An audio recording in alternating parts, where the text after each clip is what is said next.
ગોધરાના લાલબાગ મુખ્ય બસ સ્ટેન્ડને ભૂરાવાવ ખસેડવાના નિર્ણયથી સ્થાનિક વેપારીઓમાં રોષ ફેલાયો છે, કારણ કે આ નિર્ણયથી તેમના ધંધા અને રોજગાર પર ગંભીર અસર પડી છે. લાલબાગ વિસ્તારના વેપારીઓનો આધાર મુખ્ય બસ સ્ટેન્ડની આસપાસની આર્થિક પ્રવૃત્તિ પર હતું અને તેને ભૂરાવાવ ખસેડવાથી તેમના ધંધામાં નોંધપાત્ર ઘટાડો થયો છે.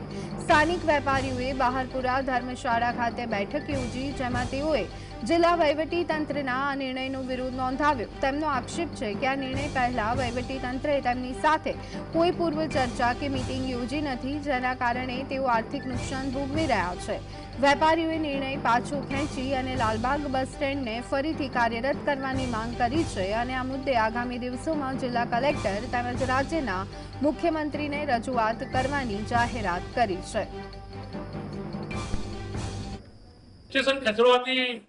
लगभग 1000 થી 1500 જે દુકાનદારો છે એમની રોજીરોટી પર બહુ જ ખરાબ અસર પડી છે. આ મોંઘવારીના જમાનામાં ગોધરાની અંદર પહેલાથી કોઈ ઉદ્યોગ ઇન્ડસ્ટ્રી નથી, ઉપરથી વિકાસ કરવાની હજુ પણ અધૂરામાં પૂરું પડ્યા પર પાટું. જે થોડા ઘણા બસ સ્ટેશનથી ધંધા ચાલતા હતા એ ધંધા પતી ગયા. વિદ્યાર્થીઓ હેરાન છે, જાહેર જનતા હેરાન છે, મુસાફરો હેરાન છે.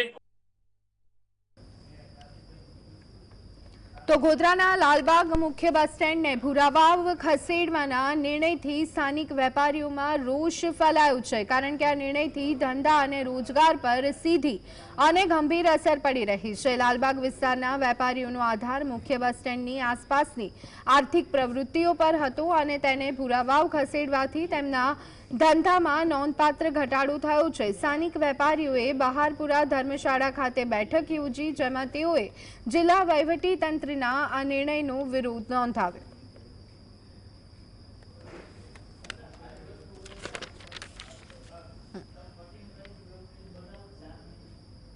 તો આ અંગે વધુ વિગત મેળવી લઈએ. સંવાદદાતા રવિ અમારી સાથે જોડાઈ ગયા છે. રવિ, લાલબાગ મુખ્ય સ્ટેન્ડને ભૂરાવાવ ખસેડવાનો જે નિર્ણય કરવામાં આવ્યો છે તેને લઈ અને વેપારીઓમાં ભારે રોષ જોવા મળી રહ્યો છે. શું છે વિગતો, શું કહેવું છે તેમનું?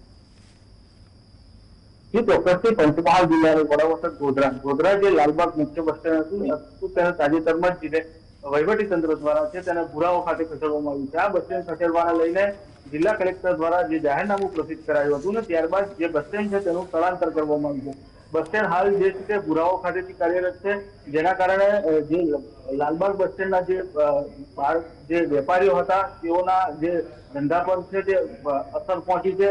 ક્યાંક ને ક્યાંક ધંધા પણ તેઓના ઠપ થઈ ગયા છે.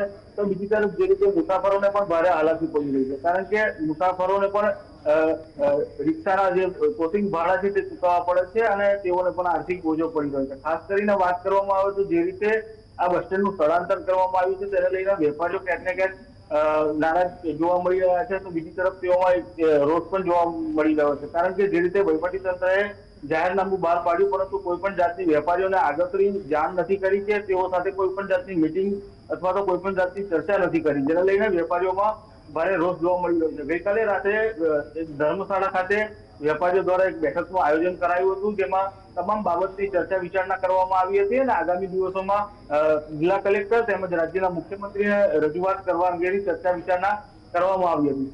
વેપારીઓની એક જ માંગ છે કે જે બસ સ્ટેન્ડ છે તે લાલબાગ ખાતે પુનઃ ચાલુ કરવામાં આવે.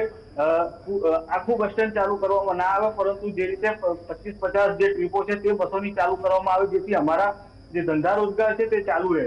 કારણ કે જે રીતે બસ સ્ટેન્ડ લાલબાગથી જે ભૂરાવાવ ખાતે સ્થળાંતર કરવામાં આવ્યું છે, જેના કારણે જે બહારના વેપારીઓ છે તેઓના ધંધા પડી ભાગ્યા છે અને તેઓ હાલ ખૂબ મૂંઝવણમાં મુકાયેલા છે. જી આભાર રવિ. સમગ્ર